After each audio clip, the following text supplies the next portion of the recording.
여러분, 우리가 지난 200년 동안 너무나 당연하게 생각해왔던 세계 질서가 있잖아요. 그게 지금 뿌리부터 흔들리고 있습니다. 외교관 키쇼와 마부바니는 이걸 거대한 재균형이라고 부르는데요. 자, 오늘 바로 이 거대한 변화가 대체 뭘 의미하는 건지 한번 제대로 펼쳐보겠습니다. 와, 더 이상 지배할 수 없는 세계를 받아들여야 한다. 마부바니의 이 한마디가 정말 오늘 우리가 나눌 이야기에 모든 걸 담고 있는 것 같아요. 이게 그냥 미래는 이럴 것이다 하는 예측이 아니고요. 지금 당장 서구 세계가 마주한 정말 거대한 전략적 도전이라는 거죠. 자, 첫 번째 이야기인데요. 바로 균열과 회복력에 대한 겁니다. 이게 뭐냐면 세계 시스템에 진짜 엄청난 충격이 꽝 하고 가해졌는데 다들 이제 끝났다고 생각했거든요. 근데 웬걸? 시스템이 무너지지 않은 거예요. 오히려 그 갈라진 틈 사이로 새로운 힘이 막 솟아나기 시작한 거죠. 아니, 대체 어떻게 이런 일이 가능했을까요? 그러니까 2025년에 무슨 일이 있었냐면요. 세계 경제의 절대 강자 미국이 전 세계 100개가 넘는 나라에 관세를 확 올려버린 겁니다. 정말 충격적인 조치였죠. 다들 이제 글로벌 시스템 붕괴하는 거 아니야? 하고 걱정했는데 정말 놀라운 일이 벌어졌어요. 세상은 무너지는 대신 오히려 적응하는 길을 택한 겁니다. 바로 이게 마부바니가 말하는 균열과 그에 맞서는 회복력인 거죠. 한번 생각해 보세요. 이게 얼마나 이례적인 일인지. 불과 몇 년 전만 해도 미국이 뭘 하면 다들 따라가는 게 당연했잖아요. 근데 무려 192개 나라가 우리는 관세 안 올릴 건데 하고 나온 거예요. 전 세계가 미국의 결정을 더 이상 무조건 따르지 않기 시작했다는 거죠. 바로 이 지점에서 새로운 질서가 싹트기 시작한 겁니다. 그리고 이게 바로 그 회복력이 실제로 어떻게 나타났는지를 보여주는 장면들입니다. 보세요. 인도랑 유럽연합이 역대급이라고 불리는 무역협정을 맺고 이유는 또 남미 국가들이랑 손을 잡아요.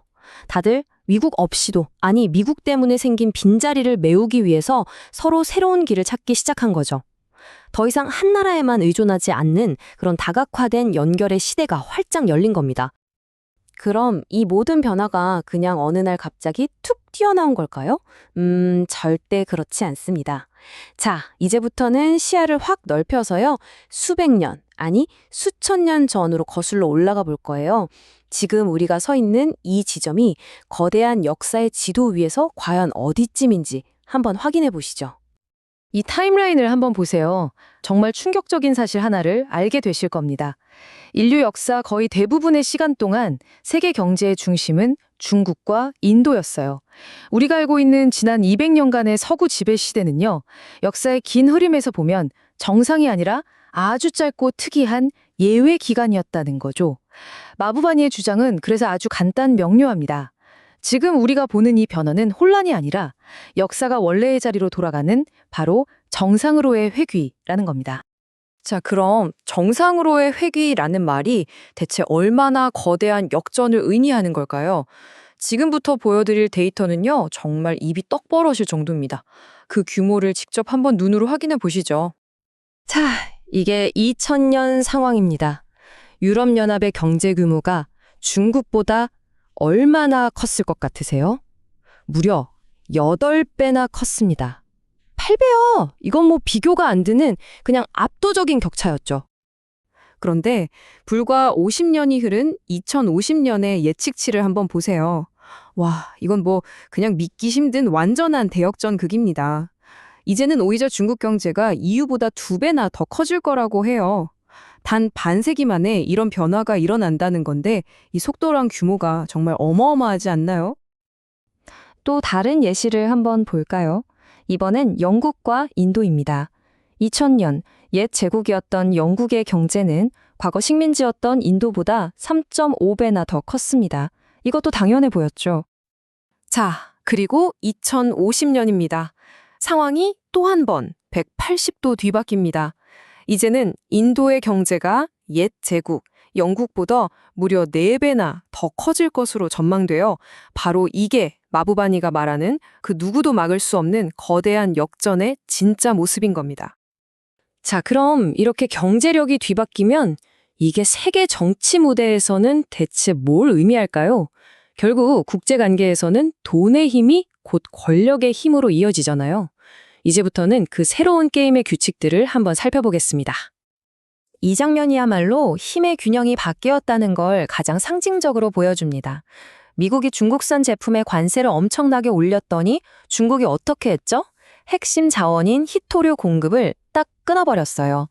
역사상 처음으로 중국이 미국의 경제 제재에 맞불을 놓으면서 진짜 타격을 입힌 겁니다. 이건 아주 명확한 메시지였어요. 네가 나를 때리면 나도 너를 똑같이 때릴 수 있다. 더 이상 일방적인 관계는 끝났다는 선언이었죠. 여기서 우리가 잠깐 세력권이라는 개념을 짚고 넘어가야 해요. 이게 뭐냐면 강대국이 이 지역은 내 구역이야, 내 말만 들어 하고 영향력을 행사하는 아주 낡은 19세기식 개념이거든요. 그런데 마부바니는 바로 이 개념이 21세기에는 더 이상 먹히지 않는다고 딱 잘라 말합니다. 88%. 이 숫자가 뭔지 아세요? 이게 바로 서구 세계를 제외한 나머지 세계, 우리가 흔히 글로벌 사우스라고 부르는 곳에 사는 인구의 비율입니다. 전 세계 인구의 88%. 그리고 진짜 핵심은 이겁니다. 이 88%의 사람들은요, 더 이상 강대국들이 짜놓은 판 위에서 움직이는 말이 되기를 원치 않아요.